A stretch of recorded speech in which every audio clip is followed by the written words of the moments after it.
गरीब विधवा गोमती अपनी 2 बेटियों की शादी की तैयारी में लगी थी कि एक अनजान व्यक्ति का फोन आया। फोन उठाते ही वह बोला, बहन तैयारी रखना, मैं शाम तक भात की रस्म निभाने आ रहा हूं। गोमती बोली, कौन बोल रहे हो भाई? वह बोला, तेरा भाई बोल रहा हूं। गोमती बोली, मेरा तो कोई भाई नहीं है, क्यों गरीब के साथ मजाक करते हो भाई? वह बोला, बहनों के साथ मजाक नहीं किया जाता बहन, 4 बजे तक पहुंच जाऊंगा, मेरा विश्वास करना। इतना कहकर उसने फोन काट दिया। गोमती की बड़ी बेटी बोली, कौन था माँ? वह उदास होकर बोली, नाम नहीं बताया बेटा, बोल रहा है शाम तक भात लेकर पहुंच जाऊंगा। बेटी शंकित स्वर में बोली, ये सब चाची करवा रही है माँ, कल तुम रोते हुए कह रही थी ना कि मेरे तो कोई भाई नहीं है, मुझे चुनरी कौन ओढ़ाएगा? तब चाची ने सुन लिया होगा, तेरे मजे लेने के लिए आज किसी से फोन करवा दिया।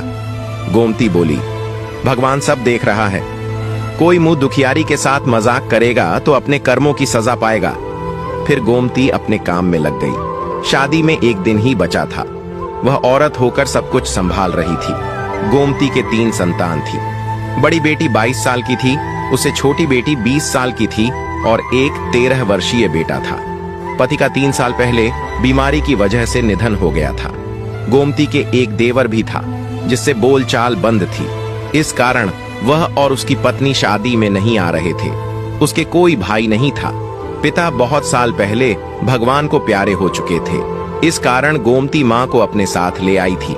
माँ ही नहीं, गोमती की बूढ़ी सास भी उसी के साथ रहती थी।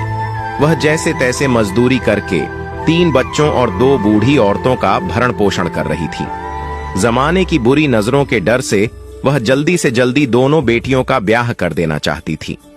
शादी में एक दिन बचा था कि अचानक उस अजनबी का फोन आ गया कि वह भात की रस्म निभाने आ रहा है। उस अजनबी की आवाज सुनकर पता नहीं क्यों गोमती का दिल कह रहा था कि वह आएगा, वह जरूर आएगा।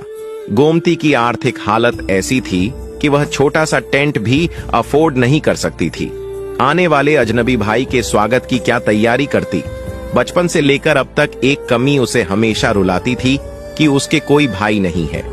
बच्चों की शादी के समय तो ये कमी शूल बनकर चुभने लगी थी। हर औरत की ख्वाहिश होती है कि उसके कम से कम एक भाई तो जरूर हो, ताकि बच्चों की शादी पर वह उसे चुनरी ओढ़ाकर हिम्मत बंधाए, थोड़ी आर्थिक सहायता भी करे। शाम के 4 बजने वाले थे। विश्वास न होते हुए भी गोमती और उसके बच्चों की नजर घर के मुख्य द्वार पर टिकी थी कि शायद वह फोन सच हो और वह अजनबी भात लेकर आ जाए।